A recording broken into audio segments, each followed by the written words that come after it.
Hey yo, welcome back to the channel. So, been a little bit since I posted. Maybe you noticed, maybe you didn't. There's a reason for that. Because I'm going through hell. Frickin' hell. You know what I'm doing? Color sanding. Yay! Boo. Sucker, you still don't know? Man, go ask your daddy. And I've got there and here and there done. I got all that done, right? But I'm gonna take you guys through right? I'm gonna take you through. I'm gonna explain to you why I'm doing what I'm doing, how I'm doing it, what I'm using to do it. And let's see here, what else? Through this process, I've been asking myself, why did I repaint the car? Yeah, the paint was beat up. It was like almost 15 years old. I get it, all right? I understand why I did it, but I'm still asking myself, why did I do this? I could have just left it. Anyways, it is what it is, and we are where we are. Got a good portion of this done, but I'm gonna take you guys through finishing this side of the car. So I'm gonna take you through a little bit of the sanding. I'll take you through what I used, how I used, what I did, where I got it, all that kind of stuff. Going 1500, 2000, 3000 grit. I'll take you through that. I'll take you through some of the machine stuff that I'm using. And then we'll get to the fun part on this video too. And that is the 3-part buffing, where you buff it and you bring back the shine. Because, all right, so you're like, you painted the car, Scott.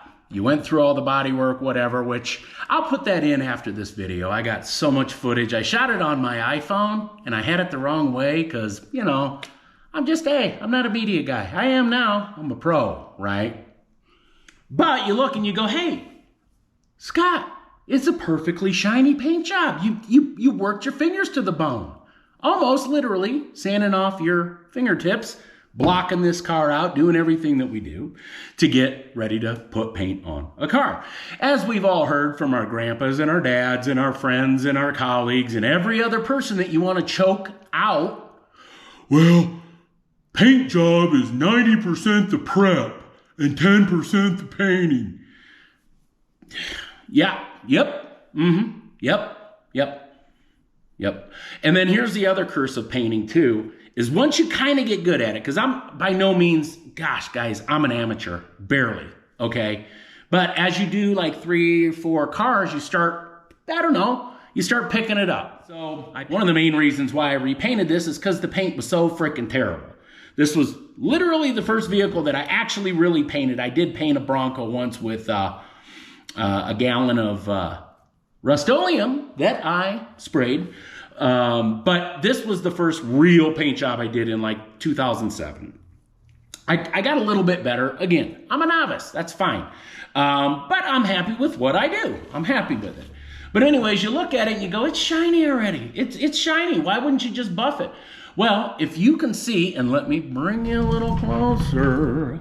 If you can see, there's just a little bit of trash in here. Why? Why is there trash in my paint? Because I don't have a paint booth and I'm painting in my garage. The same place that I sanded the car, right? Dust everywhere. There's stuff there. Here, look, you know, I'm not a slob. I'm not a slob, but look. And I've got a big garage. I'm lucky, man. I get it. Some of you guys work in much smaller, tighter places. But look, that's everywhere. So you're invariably going to get trash in your paint if you do it the way I have to do it because I don't have a paint booth. And I'm okay with that. The good news is with these base coat clear coats, these urethane paints that we use today that you can get online pretty easily, you're able to put enough clear on there that you can then sand it out, sand it smooth. Some guys don't go through that step, and I don't blame you. It's okay. But for me, drive me a little bit nuts. So let me show you. So I've already hit this with 1500, then 2000, then 3000. And really, it's almost kind of got a shine to it. You can kind of look at the light here. You can see the light. I don't know if the camera's picking it up. Then you go here, this is 1,500. You go here, this is 2,500. And then I've got the 3,000 here. So I got to finish this. But nonetheless, you can kind of see, this paint's not flat. No. Hit this with 1,500. And as I spit on my car, you can kind of see the little nubs and what they do. See that? I do. And then you get down here, you can kind of see it's got what they call, say it with me all together, fellas, orange peel. Yes, that is orange peel. This right here, this surface, all along here, it looks okay. You could probably buff that out and, you know, carry home a trophy from the local car show. But, and most of our cars, most of the cars that we buy today, they've got orange peel all over them. It's fine. It's okay. But for me, this is what I want to do. I put all the work into sanding and blocking and sanding and mudding and blocking and sanding and primers and fillers and sanding. And I want to get it as smooth as possible. So I put 4 coats of clear on here, and you can kind of see various stages here. But I just took a DA here, this guy, 1,500 grit, and I wanted to hit this just so I could show you guys what I'm talking about. I hit this by hand. There was a bug here, so I hit that by hand. But you can see when I take the machine on there, what it's actually doing. It's flattening out all this paint. This is what we want. We want it to look like that till we go on to the next step. But in getting there, you can see all the nubs. You can see those nubs. You can kind of see up here. I did this part by hand. Just kind of, there was another piece of trash there I was worried about, so I hit that right away. But you can kind of see what we're getting here. This is ultimately what we want before we go on to the next step. So, I'll put up camera, I'll show me doing what I do. I do the 1,500 with the machine. That's a dual action. It's like a 21 millimeter throw, and that's how far the disc pad moves. I'll hit that.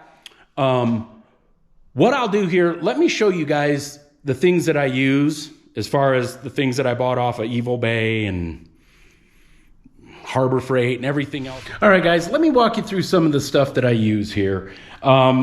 Namely, and I'm not going to go over the buffing stuff now, I'll do that in a minute. But let's go over the sandpaper that I use. So one of the things is, and this comes down to really how flat your paint is to begin with, how much trash is in it, whatever. I got this paint pretty respectable. So I'm starting with a 1,500 grit, right? And then I go to 2,000 and of course to 3,000. But one of the things that I have is, they call this an intermediate pad. This goes between, this is an example pad here I've got. I took this off because I'm using the 5 inchers. This is a 6 incher. But anyways, I use the hook and loop. So this is basically Velcro. They call it hook and loop. And I attach this guy to my pad. See how it fits? Stays on there. But it's soft. Why do you want that? You want the soft pad so you're not putting indentations. A lot of guys, myself included from time to time, we think our hands are flat. They're not. There's ridges and everything else. I don't need to go over that. You understand our hands are not flat. So if you're sitting here trying to get a flat surface, you want it to be kind of a glass-like flat surface, your hands are going to leave grooves. Where your fingers are, it's going to get more pressure than where in between your fingers are. Now, for small, tight-to-reach spaces and all that, I get it. Sometimes you have no other choice. With that said, one of the things that I did was I grabbed these guys right here. Got these on eBay. Why did I grab them? Well, let me show you. This right here, hook and loop again. See that, like Velcro, it hooks, and then this part hooks to a little handle right here. And so, for instance, on this edge of the fender, right, if I were to just go with a flat block, it's going to rock over there. See, kind of like this does. It just rocks over, right? And you can do that, and I've done it that way. But this kind of fits that contour. it just is a little more forgiving, right? You're not gonna dig into that clear coat.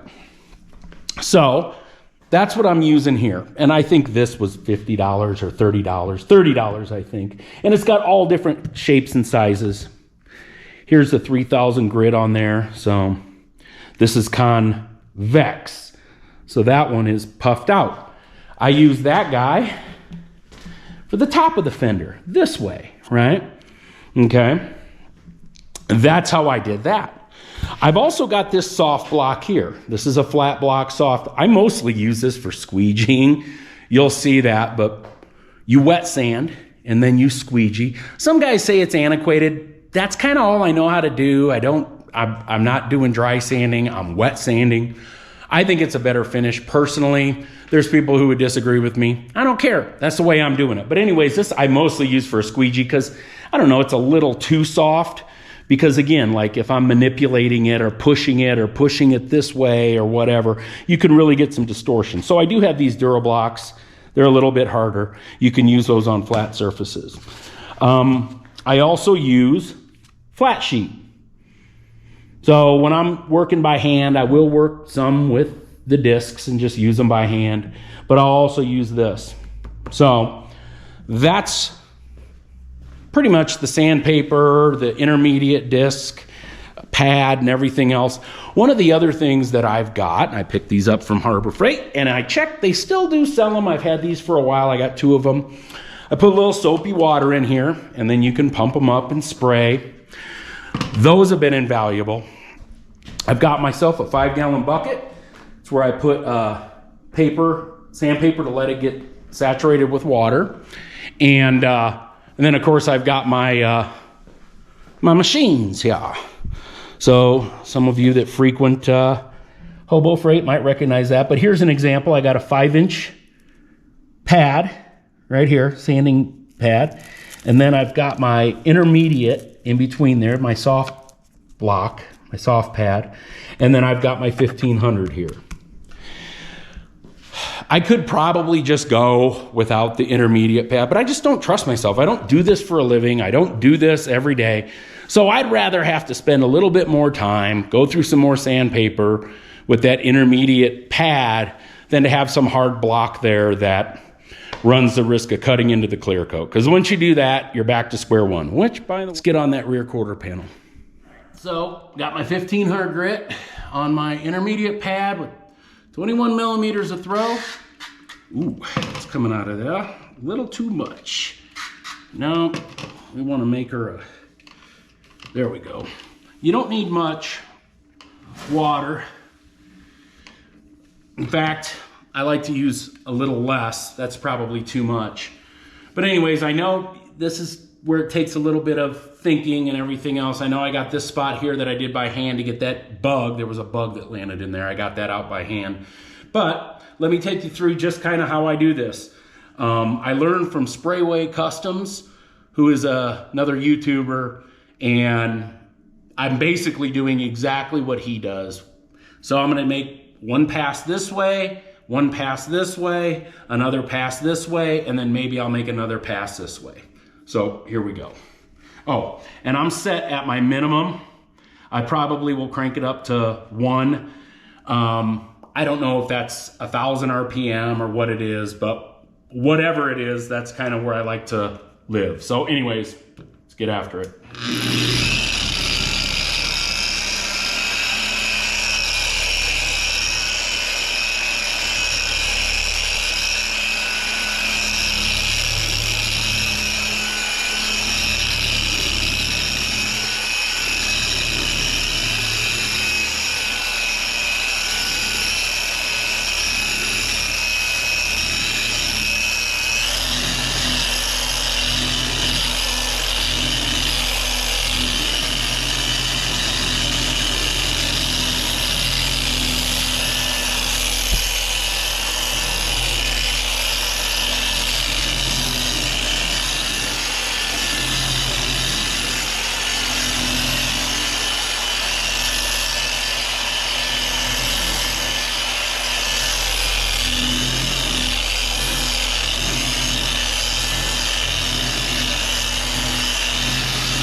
Stop it. There we go. I like to set that guy on cardboard. So then this is where I take this guy, and then I just squeegee it off.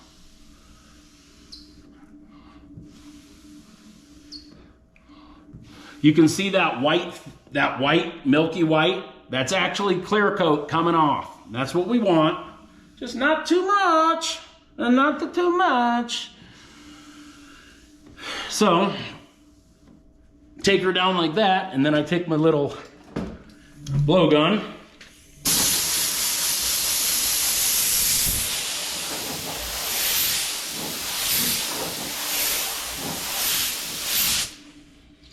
And now you can kind of see we're making progress.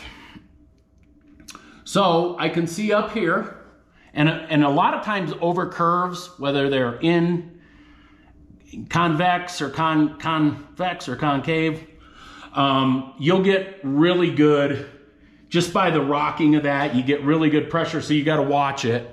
Another thing you gotta watch, and I just saw this, are these pigtails.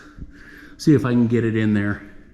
We've all seen them in sanding. They kind of go like a curly Q, like on the top of a Suzy Q cake. You got to watch those. But as you can see, I'm getting this pretty flat. All right. This right here probably could go on to the next step. We got a little high spot here, a little bit of trash in there. Is that a curly Q? Yeah, there's a curly Q in there. But you can see I still got work to do here. I do already have this flat, so I kind of want to avoid this area, but I do have up here. And I just have to keep working this and take it on down. But ultimately, this is what we want before we go on to that next step of the 2000 grit. So I'm gonna just keep working at it, and I'll bring you guys back, time and time again or whatever. There's not a whole hell of a lot to it. Other than what I just showed you. It just takes touch and time and whatever.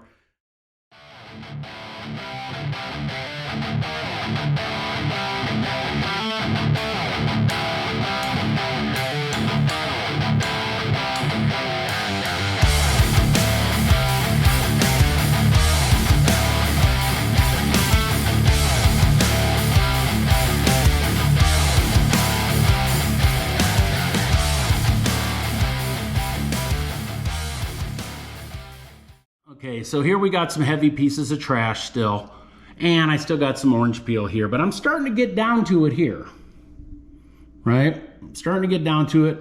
This section here needs a little bit more of attention. This section up here probably needs a little bit more of attention as well. Now, if this is something you've done before a lot, maybe you work in a body shop, I'm probably driving you crazy, because I'm going through, sanding, squeegeeing off, air drying it, checking my work, going back. I don't do this for a living, and I don't do it very often, very infrequently. And I would rather take my time and take 50 extra steps and do it 16 times rather than go through and cut through the clear and screw everything up. This is already where we need to be. I don't need any more sanding on this guy here. I don't need any more sanding here. I've got a little nib here. This needs just overall. So I'm probably gonna come back and hit this with just a flat block and some 1500, and then I'll come back over it with the machine. So there you go. I'll cut you guys back on when I start at the 2000, unless there's something interesting that I wanna show you. I don't know. We'll see.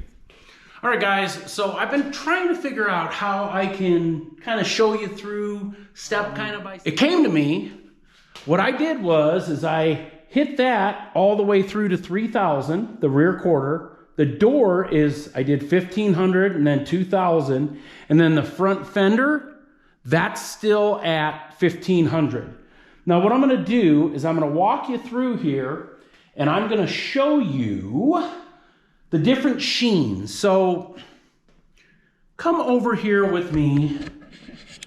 Now, maybe if I come this way here, I got some lights set up to try and show you the difference in sheen on these on these deals here. So maybe you can see it, maybe you can't. I'll figure it out when I get into editing. But anyways, as I said, this right here, I hit the whole car at 1,500, okay?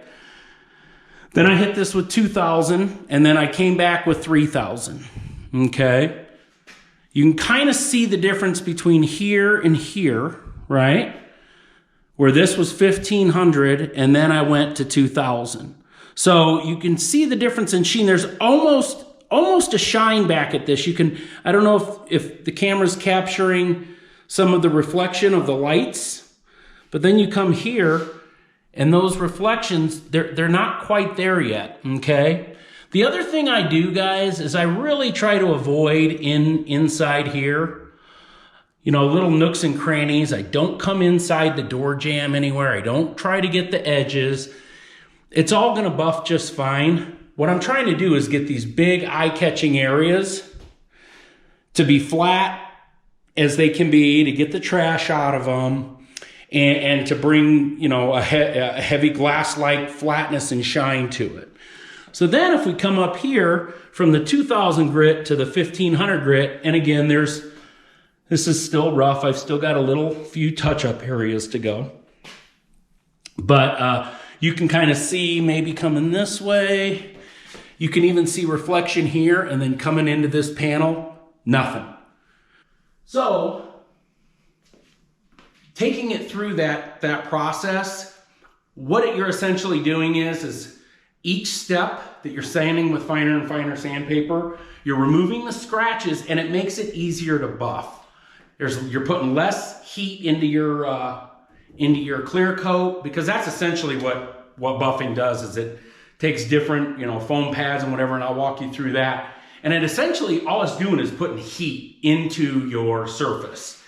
And that polishes it out with a polishing compound, and like I start with on the first one on my cut, I'll use a wool pad.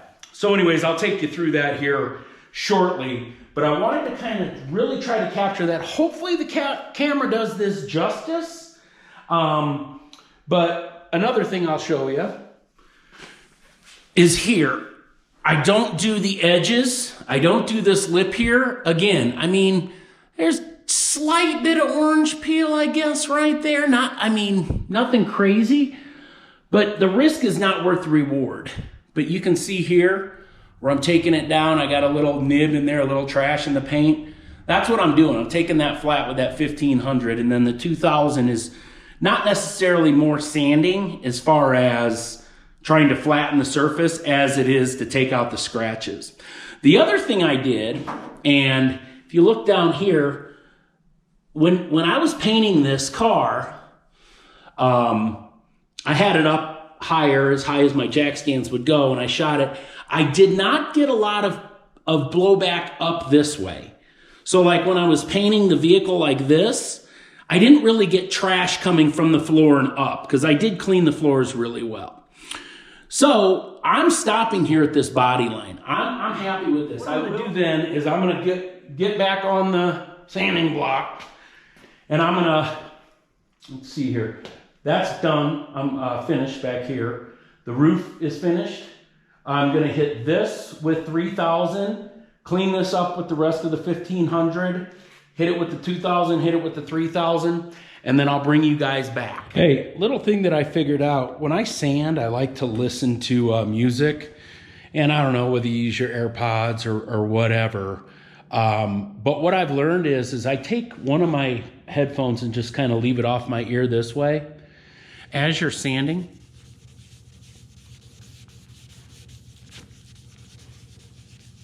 hear that?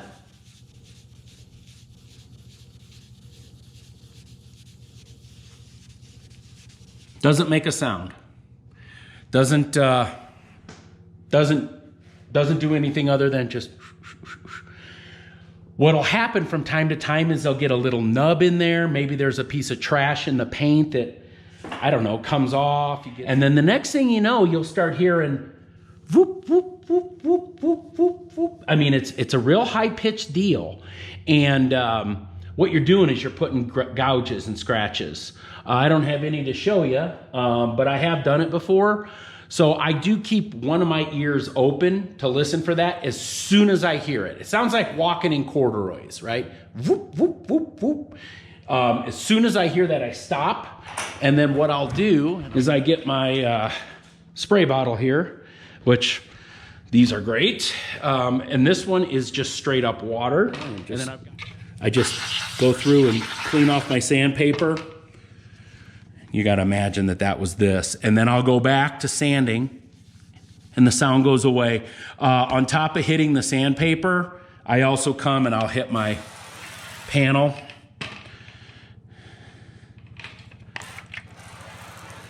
And like any little nub or anything like that will just run down. So anyways, that's a little something I picked up, and hopefully it helps you. So I'm gonna get after this.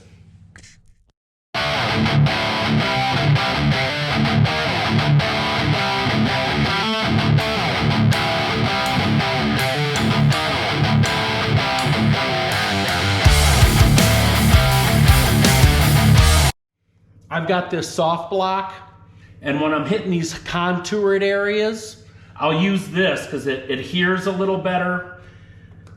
And then when I'm coming into a more flat spot, I'll use these hard blocks.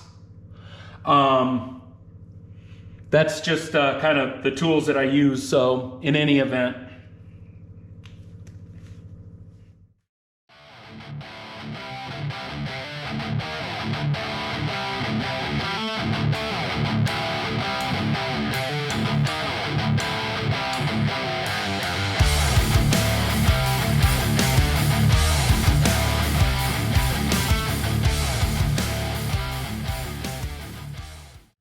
All right, I'm not gonna keep this paper. It hit the ground and it's just not worth it. Just not worth it to try and save paper that could have dirt and dust and garbage and little rocks. I'm just not gonna do it.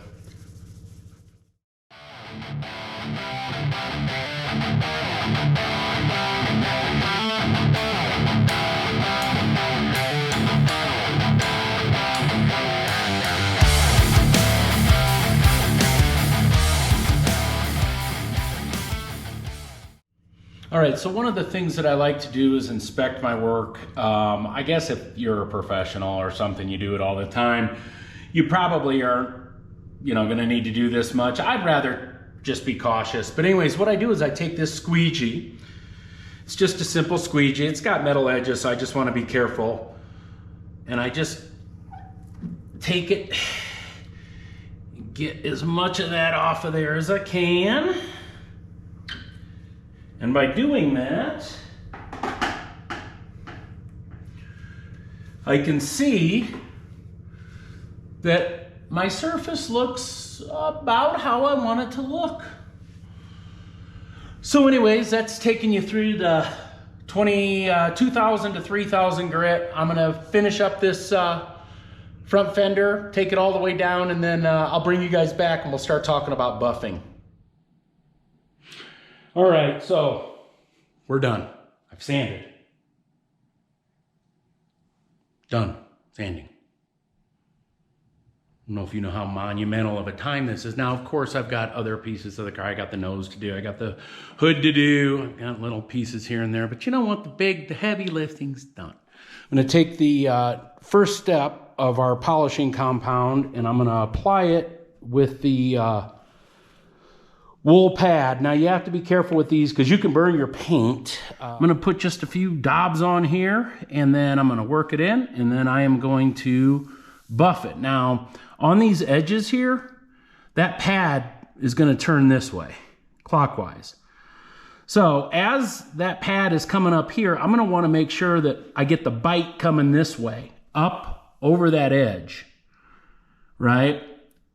If that pad comes around this way and starts coming down, it's gonna bite right into this and you have a chance of burning that. So when you're working your machine, you kind of wanna bring it up over this way and you wanna kind of keep that back end up. Now, down here, the opposite's true. So as it's coming up this way, you don't want to come up on and burn that edge coming up this way. So you have to kind of be aware where your machine is all the time. And I'll get some of this right here.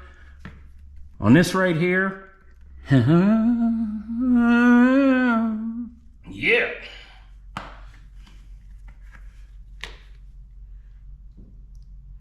You don't need a ton of this.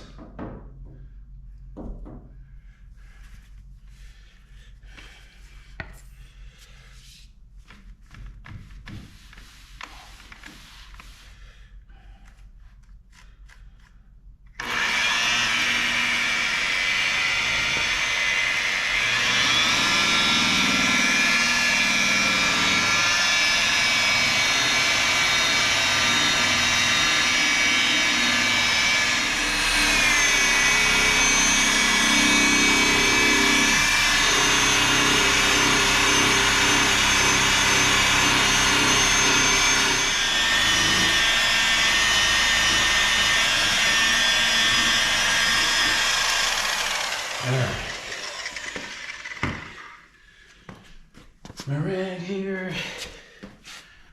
You can kind of see where we started. And then you can see that it's bringing that shine right back. And that's a little hot to the touch. You can still see that there's scratch marks in there and everything. I got some work to do. This section here, I'm gonna get the roof finished. I've got my little pad here. And you can see that's a tiny guy. Actually, what I'll do is I'll show you the bigger pad. This is a finishing pad. That's the difference. So you can imagine, and I'll grab this just for size. You've got these two because they're the same size, you can see. This is just a different compound pad. But you can see what kind of trouble you'd be dealing with if you tried to put this pad on here, which I did last time I painted this car in 2007. I had one size pad. It was a different time then. It was before Amazon could provide us with all this garbage. But I just like having this little guy. You just have a lot more control, because if your machine's rotating this way and you come this way with your machine, you just tilt and rock, you can kind of see, I mean, how can you really control that? What you want to do, instead of really leaning in up here, is I lean back this way and I come off the edge. Same with this. When I'm coming up this way, I will tilt in and come off the edge here. But this gives me a lot more control. So what I'll do is I'll get this set up, and on these boxes, it kind of just tells you what the colors do. Right here. Green is your heavy cut, medium cut, polish, finish polish, whatever. And I'll probably end up using a medium cut, or excuse me, a heavy cut, probably the light cut, and then the finish polish with these little guys. But anyways, let me get that up and we'll hit that A-pillar.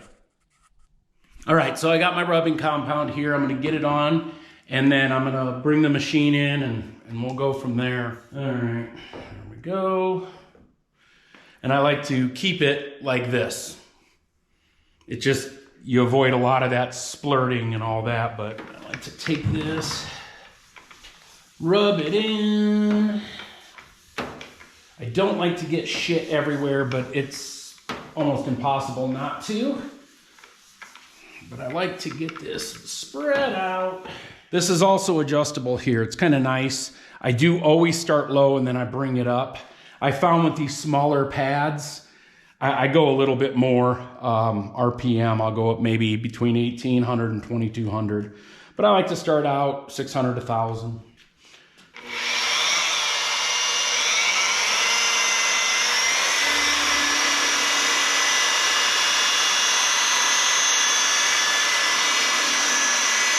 Keep your machine moving.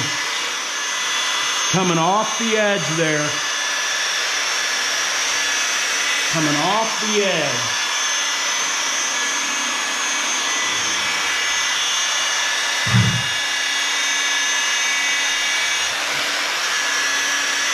Literally coming off the edge.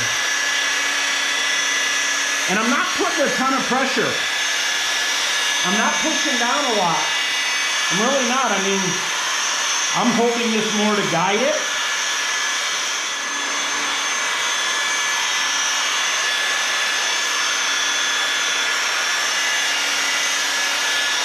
All right. I'm probably going to end up having to hit that again, but kind of wipe that off. You can see what this should do, doing what should do. You can see that first hit. And again, you're going to have haziness. You're going to have, it's not going to look perfect on your first time. But the one thing that you do want to get rid of are these scratches. You can kind of see them in there. That's where you're taking it. You're taking it down to the scratches. The second step gets a lot of those out too. So you just kind of got to develop a feel for it. And that's why that's why sometimes I like to just hit a panel, hit an area. And if I'm not real happy with the scratches, I'll do the second step. And then if I need to go back, I'll go back. So I'm not, maybe someone would rather do the whole car with the first step, then come back with the second step, more of that medium cut before the polish. I jump around, and this is just the way that I've developed to do it. There we go. I'm going to keep hitting this, and I'll bring you back after I get this section done. All right, guys, it happens. I got in too big of a hurry. I was probably about 300 RPM too high on my machine. And I burned the edge. I'm so pissed. I mean, everything else looks good, but shit happens. So, I mean, it's perfectly placed. Perfectly placed. So every time that I get in the car to go drive it, I'll see it. All right, guys, so it's the next day. I didn't shoot really any more video. After I burned through that corner, I did get the rest of the car buffed out. I'm very happy with how everything turned out. But first thing I thought of this morning when I woke up was my burn through. Again, to take you through here, that is it. It's so had a little time to think about it. First of all, totally my fault. I've never done anything like that to a paint job. And not that I've done 1,000 cars, but I've done more than 3.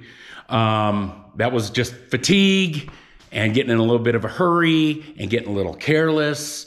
You got to be on point, man. It's like, it's just like anything else, man. You got to be tuned into what the hell you're doing. My arms were a little rubbery from sanding the hell out of this car. Machine was a little heavy. I was a little fatigued. I probably had the machine going a little bit too fast. All my fault. Now, the bad news is that I burnt through, okay? The good news is that it is right on the edge there. And although I'll always be able to see it, it's better than being in the middle of a panel here or down here somewhere.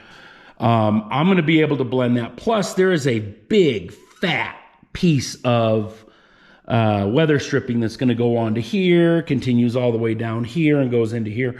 So this is big, fat, and chunky. So it's going to be right up here. So there's going to be enough contrast there.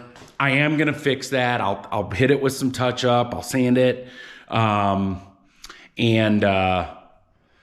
There's some tricks that I can do to fix it. So is it ideal? Heck no. I'm not happy at all. It's the first thing I thought of when I woke up. Flip side, could it be a hell of a lot worse? Absolutely. So in the grand scheme of things, I'm a little more calm now, whatever. So I'm going to take you through today, after I get going here this morning.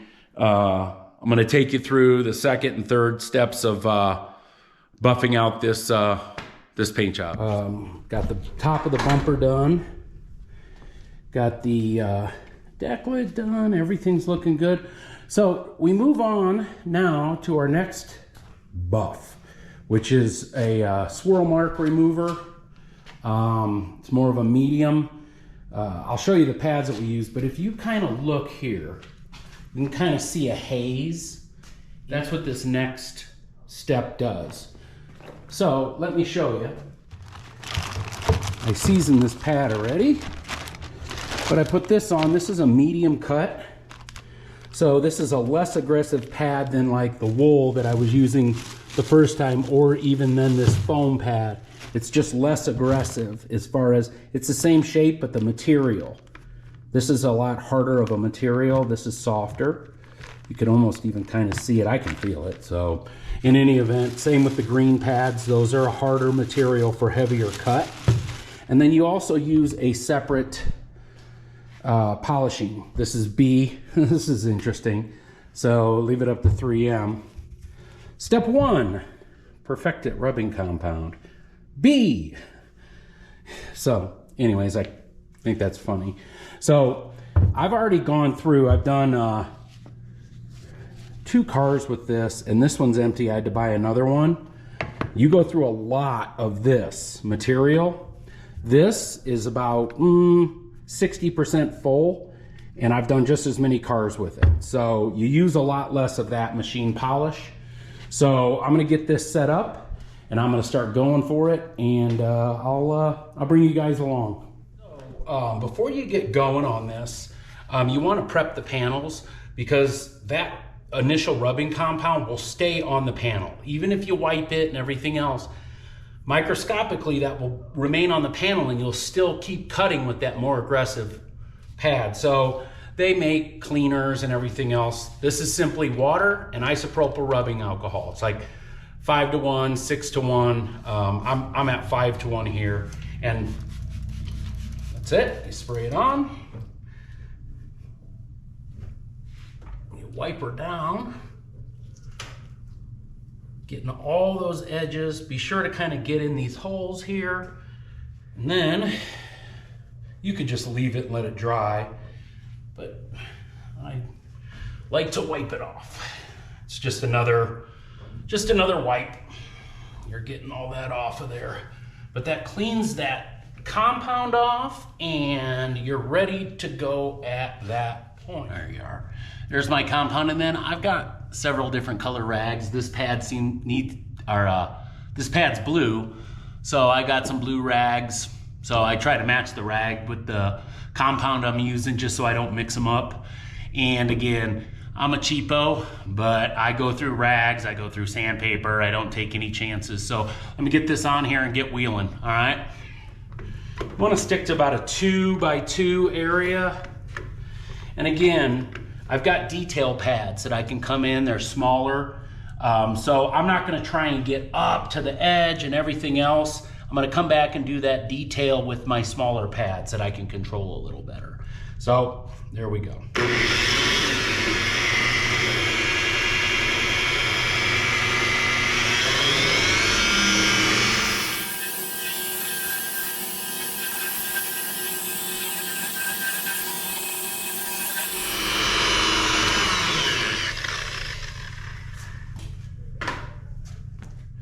So you can see that takes out, if you can't see, but it takes out those swirl marks.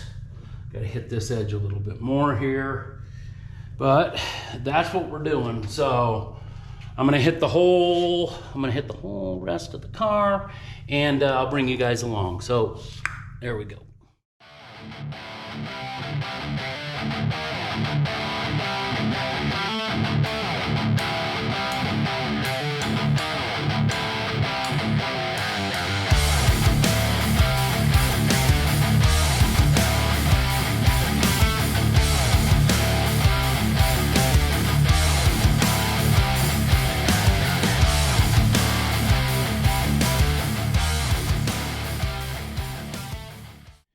I am finished up to the door here. Did a little bit on top, but if you look, you can possibly see the difference between the first buff and the second buff. All right. If you can, great. I can, yeah, see.